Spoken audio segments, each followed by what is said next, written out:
Зоргол хайрхан уул нь Төв аймгийн Баян Өнжүүл сүмийн нутагт орших бөгөөд байгалийн өвөрмөц тогтцтой Төв аймгийн 9 гайхамшигын нэг болсон уул юм.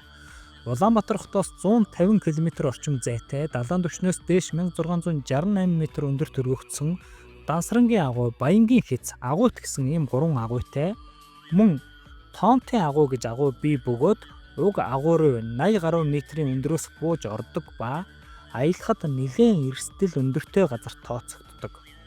За иймд бол Тоонтын агуй руу мэрэгжлийн хөнгүүгээр орохыг аялахыг хориглодог байна.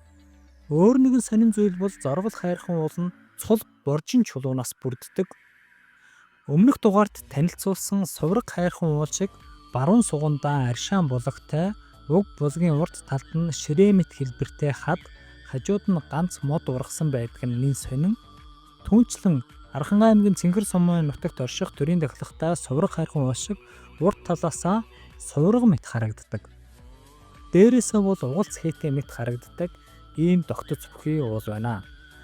Зоргол хайрхан уулын урд хэсэгт байх хадтай толгойг морин цохио гэж нэрлэдэг. Энэ цохиог тухайн нутгийнхан жил бүр зуны ихэнх сарын шөнийн 8-нд дахиж бисрэг наадам хийдэг ийм уламжлалтай. Нэршил болон домогзон хувьд нутгийн зан олон зоргол хайрхан уулыг хүзүүгээ нуглаад хэвтэж байгаа согооны хэлбэртэй гэж ярих нь бий. Эрт үед илээ дагуулсан нэг согоо тэр нутагт амьдардаг байж, гэтэл согоог эдээшлэн явсан ойгуур чон илийг нь барьчих гээд байсан байна. Ийм дэх согоо нь илээ чулуу болгон үлдээгээд бэлчээрлж ичгээд дээрээс нь сүүгээ тусаан хуучин хэвээнд нь оруулж авдаг байж. Ингээд айх зүйлгүй амар тайван явах болсон байна. Гэтэл нэг удаа хон хэрэг дээгүр нисэхдээ төр зур чулуу болсон илийнхэн дээр сүүдрээ тусгачихсан гэдэг.